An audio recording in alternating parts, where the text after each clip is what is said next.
السلام علیکم ورحمۃ اللہ وبرکاتہ نحمدہ ونصلی علی رسولہ الکریم اما بعد۔ آج کا سبق سن لیجئے۔ آج کے سبق کی سرخی ہے حضرت محمد صلی اللہ علیہ وسلم کی سیرت، پارٹ نمبر 178۔ اب حضرت سلمان فارسی کو یہ یہودی لے کر مدینہ منورہ آئے۔ جب مدینہ منورہ کی بستی میں داخل ہوا، میں یثرب کہا جاتا تھا مدینہ کو، تو میں نے مدینہ کی پہاڑیوں کو دیکھا، مدینہ منورہ کے باغات کو دیکھا، کھجوروں کے درختوں کو دیکھا، وہاں کی وادیوں کو دیکھا، وہاں کی فضا کو دیکھا، تو داخل ہوتے ہی میں سمجھ گیا کہ یہ وہی بستی ہے جس بستی میں میرا خواب کی تعبیر پوری ہونے والی ہے اور محمد احمد سے میری ملاقات ہونے والی ہے۔ یہ وہی بستی ہے۔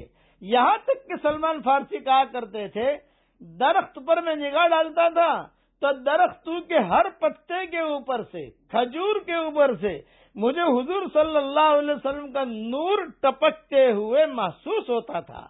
میں احد پہاڑ کو دیکھتا تھا تو میں دیکھتا تھا کہ یہ احد پہاڑ کتنا چمک رہا ہے، یہ احد پہاڑ مجھے حضور صلی اللہ علیہ وسلم کا نور ٹپکتے ہوئے محسوس ہوتا تھا۔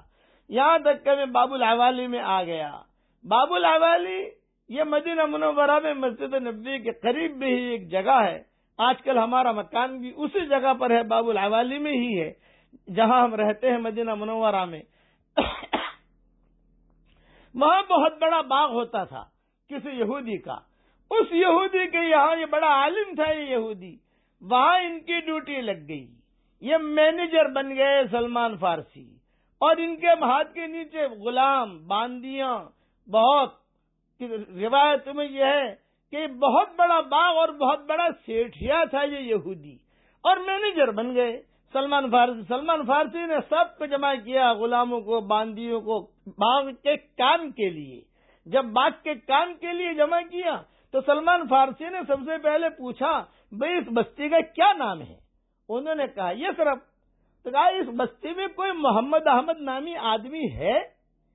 تو انہوں نے کہا یہاں محمد احمد نامی آدمی کوئی نہیں ہے، لیکن ہم سن رہے ہیں کہ مکہ مکرمہ میں وہ ظاہر ہو گئے ہیں اور مکہ مکرمہ سے ہجرت کر کے مدینہ منورہ وہ آنے والے ہیں، لیکن کب پہنچتے ہیں، کہاں پہنچتے ہیں، کیا پروگرام ہے، یہ ہمیں کچھ پتا نہیں۔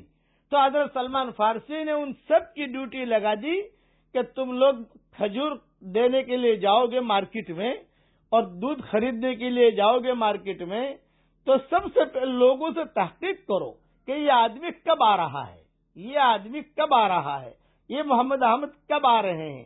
تو روزانہ رات کو سلمان فارسی جب ان لوگوں سے حساب لیتے تھے پیسے کا، تو سب سے پہلا سوال کرتے تھے اور یہ کہتے تھے، بھئی وہ محمد احمد نامی آدمی کی کوئی رپورٹ ہے، کوئی رپورٹ؟ میں کہتا چرچے چل رہے ہیں مدینہ میں، چرچے ہیں، آنے والے ہیں، لیکن ابھی تک کوئی خاص رپورٹ نہیں ہے۔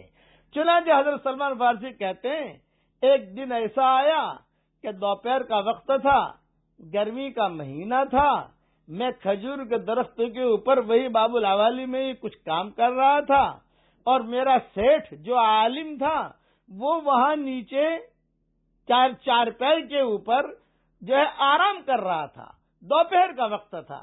اتنے میں اس کا چچا زاد بھائی، وہ بھی یہودی تھا، وہ بھاگا ہانپتا کاپتا وہ آیا اور دونوں بھائی باتیں کرنے لگے۔ میں اوپر سن رہا تھا، اور دونوں بھائیوں نے، وہ بھائی جو ہانپتا کاپتا آیا اس نے کہا، بھائی کچھ سنا؟ یہ کبھی نہیں، کچھ بھی نہیں سنا۔ یہ کہا ایک آدمی آیا ہے، اس کا نام محمد احمد ہے، قباء میں وہ ٹھہرے ہیں اور بنی عمرو ابن عوف کے مکانوں میں وہ ٹھہرے ہیں، اور سارے یہود نصارا، مدینہ کے اوس، خزرج، انصار، مشرکین، چھوٹے بڑے، سب جو ہے وہاں اس کا گھیرا کیے ہوئے ہیں، اور وہ نبوت کا دعویٰ کر رہا ہے، اور اس کا نام محمد احمد ہے۔ یہ ہمارا بہت بڑا حادثہ ہو گیا مدینہ منورہ یثرب میں۔ یہ دونوں بھائی باتیں کر رہے تھے، میں نے سن لیا اوپر۔